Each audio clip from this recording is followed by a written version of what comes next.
I recently posted a post on Instagram around shame and how it gets activated and what that might mean, because I had a recent experience of that that activated that sensation that we call shame inside of me. And my husband said, "No, Stella, no." And that was like the pattern interrupt between what was actually going on for me, what he's witnessing, and he put a stop to it. And his boundary interrupted whatever was going on, the behavior that I was engaging in, and simultaneously it activated this wave of information and flow that we call shame. So I found myself just sort of on the floor, in the process of quantum TLC, which is what I am, in the process of basically just dropping my attention to the base of my spine and staying with all the information that was moving inside my body. Everything inside of me, the habituated pattern that I wanted to engage so fucking badly, was to fight him, was to somehow make him wrong about having interjected, and set a boundary in something that I knew I did not want to continue engaging in that way.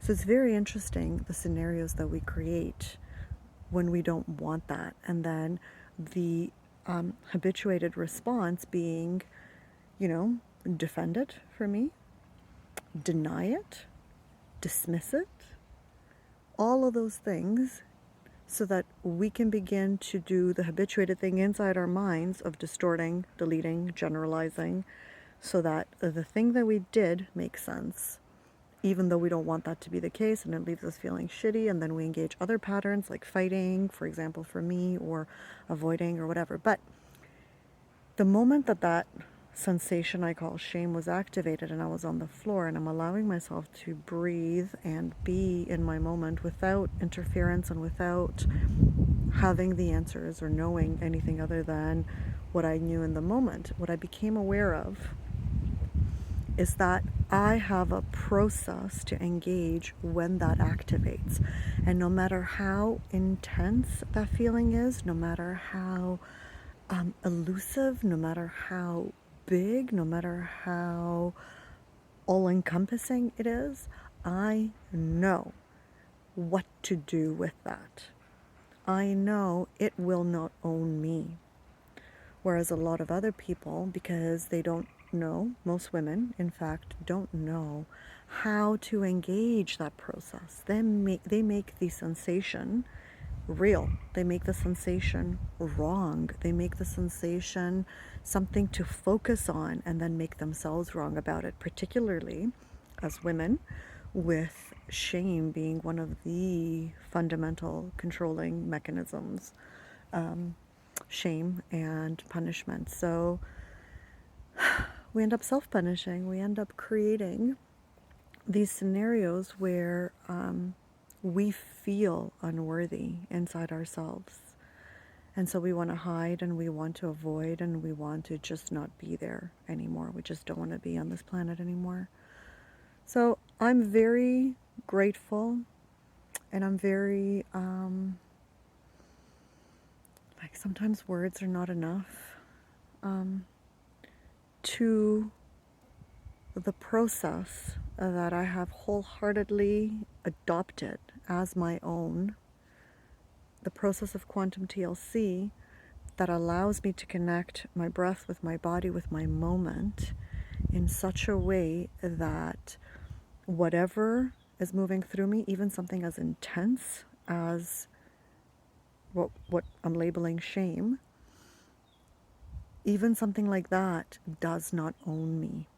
And so I've become very aware that a lot of women, most women, don't have access to such a process. And so all they've got is the habituated strategies, the habituated ways of engaging, and that's how they deal with a scenario. So old me, when I did not know what quantum TLC is or its impact in my life, when I did not know that I am not merely a human, but I am a God force. I am the quantum consciousness manifesting in tissue. It's simply a matter of density of energy. So, before I knew that, and all I had to rely on was my strategies, I would have resorted very readily to anger. So I would have resorted to, fuck you, how dare you interject in that moment? You are to blame because X, Y, Z, and everything in between.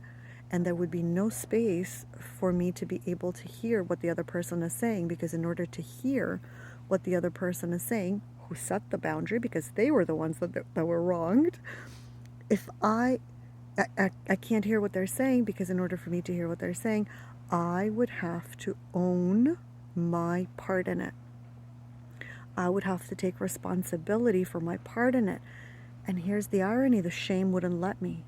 And because the shame wouldn't let me, I would end up creating a very nasty scenario inside my family household, where I am now fighting and defending my having been right to fight.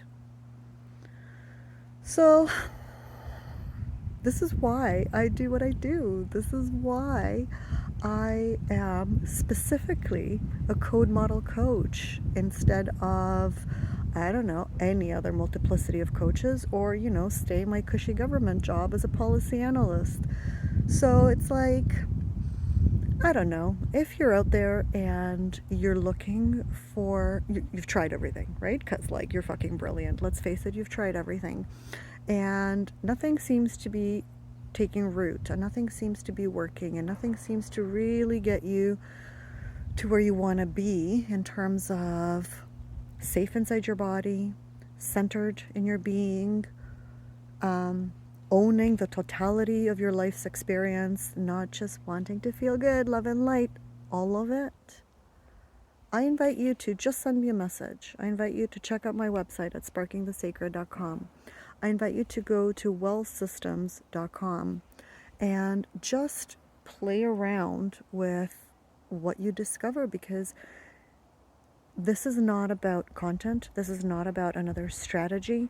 This is about a process to begin to live in your day-to-day, moment-to-moment, breath-to-breath life, so that you can begin to own your mind, your body, your experience, and have it not own you. So send me a message. I'll be more than happy to have a chat with you. And I hope you found this meaningful. Till next time.